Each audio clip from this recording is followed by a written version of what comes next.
اچھا جی، اب ذرا یہ سن لیں.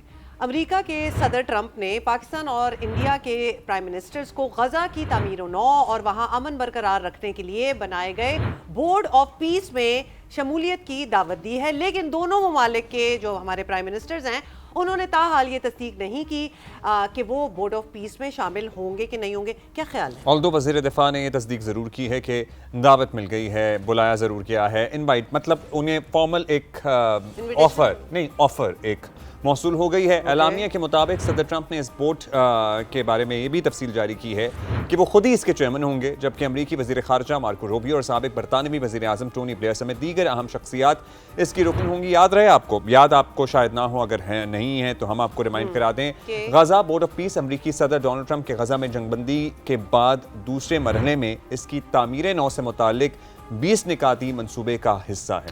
اور اسی منصوبے کے تحت آپ کو یہ بھی بتا دیں کہ غزہ میں انٹرنیشنل اسٹیبلائزیشن فورس اس کا قیام بھی شامل ہے. یہ پوری فوج ہوگی اور جس میں شمولیت کے حوالے سے پاکستان اور امریکی حکام کی جانب سے بیانات جو ہیں وہ سامنے آتے رہے ہیں پہلے بھی، لیکن مجھے بڑی ایک پرابلم اس بات سے ہوتی ہے کہ وہ جو پیس پلان تھا، سیز فائر تھا، مطلب وہ اتنا کوئی زبردست طریقے سے کوئی خاص نافذ نہیں ہوا کہ ہم مزید آگے کی باتیں کریں. اچھا، نائب وزیر اعظم پاکستان کے وزیر خارجہ بھی اسحاق ڈار نے واضح کر رکھا ہے پاکستان صرف اسی صورت میں اس فورس میں شمولیت اختیار کرے گا اگر اس کا مقصد حماس کو غیر مسلح کرنا نہیں ہوگا.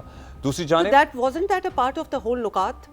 مطلب وہ تو نکات میں تھا، مطلب یہ تو پھر ایک نئی ایک اسٹیٹمنٹ ڈالی گئی نا بیچ میں which makes perfect sense. اس کا مطلب ہے کہ پاکستان اس میں شامل نہیں ہوگا فورس میں، کچھ ایسا ہی لگ رہا ہے. اچھا، دوسری جانب آپ کو یہ بھی بتا دیں کہ اسرائیل نے کہا ہے کہ غزہ بورڈ آف پیس کے ارکان کے ناموں پر اس سے کوئی مشاورت نہیں کی گئی اور یہ اس کی غزہ پالیسی کے بالکل برعکس ہے. کوئی مان ہی نہیں رہا بھائی باتوں کو. بیسکلی بات تو ساری یہ ہو گئی ہے. اول تو سٹارٹنگ آف ود the پیس جو ورڈ ہے، is there any؟ غزہ کی بالکل ہما تعمیر نو اور وہاں موجود مزاحمتی گروپوں کو مسلح کرنا یقیناً بڑا چیلنج ہوگا، لیکن پیس کی آپ بات کر رہی تھیں، کیا ہم امید رکھیں کہ آئے گا؟ عبداللہ وہ جو سیز فائر تھی اس سے کوئی پیس آئی، وہ تو سیز فائر بھی پراپر نہیں انفورس ہوئی کہ لیٹ الون کہ ہم کوئی اور امیدیں رکھیں، لیکن پھر وہی بات ہوگی کہ امید رکھنی چاہیے. They might not be the best things but they are better than before. وہ جو روزانہ کی بومبنگ تھی، جو روزانہ کی سینکڑوں ہلاکتیں تھیں، اس میں ضرور لیکن بریک بھئی ہم شامل ہوں اس فورس میں نہ ہوں، لیکن وہاں کے جو لوگ ہیں نا، فلسطینی جو عوام ہے، ان کو کسی طریقے سے اپنے فیصلوں کے لیے شامل ہونا ضروری ہے.